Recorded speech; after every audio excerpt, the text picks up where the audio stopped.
အားလုံးပဲမင်္ဂလာပါခင်ဗျာကျွန်တော် Oppo A18 လေးကိုအဖတ်ပြီးတော့ဖြုတ်ပြပါမယ်เนาะဒါတော့အဖတ်ပြီးတော့ကြာနေတဲ့အနေထားပေါ့เนาะ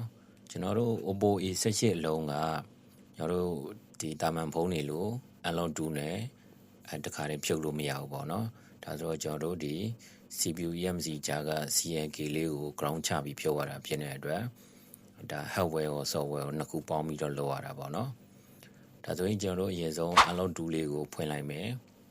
ပြီးရင်ကျွန်တော်တို့ Media Tag ကိုသွားမယ်ပေါ့နော် Media Tag ကိုရောက်ပြီဆိုရင်ကျွန်တော်တို့ကသူ့အတွက်ဒီ preloader လိုအပ်တယ်ပေါ့နော် custom preloader ထည့်ရမှာဖြစ်နေတဲ့အတွက်ဒီ preloader လေးကိုထည့်ပေးမယ်ဒီ preloader ကိုလည်းကျွန်တော်ပေးထားမယ်ပေါ့နော် custom preloader ရွေးပြီးသွားပြီဆိုရင်ကျွန်တော်တို့က boot file လေးကိုနှိပ်မယ်နော်ဘူရပိုင်းနှိမ့်တဲ့နေရာမှာကျွန်တော်တို့ကဘာလို့လဲဆိုတော့ခုနကျွန်တော်တို့ထုတ်ခဲ့တဲ့စူးစမ်းလေးကိုဒီ CLK လေးကို ground ချပေးဖို့လိုတယ်ပေါ့နော်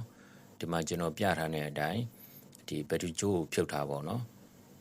ဒီမှာကျွန်တော်တို့ USB ကိုဒီကြိုးကိုကျွန်တော်တို့ဒီကွန်ပျူတာမှာချိန်ထားမယ်ပေါ့နော်ချိန်ထားပြီးတော့ကျွန်တော်တို့အခုလိုမျိုးခုနဒီ CLK ground ချခဲ့တဲ့ကြိုးလေးကိုဒီမှာတန်ပုံးလေးနဲ့ထိပေးပေါ့နော် ground ချပေးပြီးတာနဲ့ဟိုဘက်ကိုကျွန်တော်တို့ကြိုးထိုးမယ်ပေါ့နော်ဒါမမိလို့အဲ့ဒါဖြစ်သွားတာပေါ့နော်ညတို့ဟန်ချက်ညီညီလေးကြိုးထိုးပေးရမှာပါဗီဒီယိုထဲမှာတော့ကျွန်တော်တို့ဒီမတွေ့ရဘူးပေါ့နော်ဒါဆိုရင်ကျွန်တော်ကြိုးထိုးလိုက်တာ ਨੇ ဟိုမှာဘူတပိုက်ဆွဲသွားပြီပေါ့နော်အဲ့လိုဘူတပိုက်ဆွဲသွားပြီဆိုရင်ကျွန်တော်တို့ကဒီမှာကျွန်တော်တို့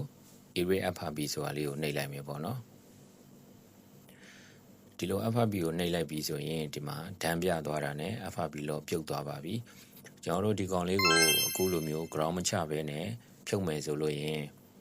လုံးဝမပြုတ်ဘူးပေါ့နော်ဒါပေမဲ့တချို့ security နှိပ်တဲ့အလုံးတွေလည်းပြုတ်တာတော့ရှိတယ်တကယ်လို့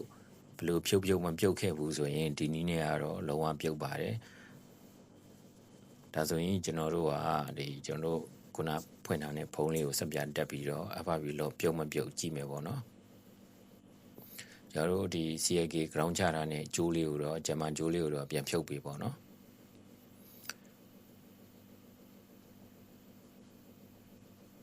ပြီးကျွန်တော် power node ကြည့်လိုက်မယ်နော်အဲဆိုရင်တော့ဒါတော့တစ်စင်ချင်းကြော်သွားလိုက်မယ်နော်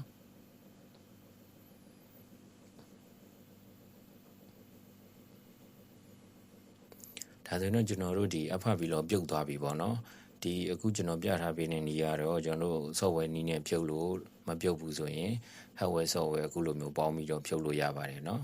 ဒါကျွန်တော်သင်တန်း group တွေကညီကိုတွေတချို့မသိတဲ့သူတွေအတွက်မျှဝေပေးလိုက်ခြင်းဖြစ်ပါတယ်ခင်ဗျာအားလုံးပဲအဆင်ပြေကြပါစေเนาะ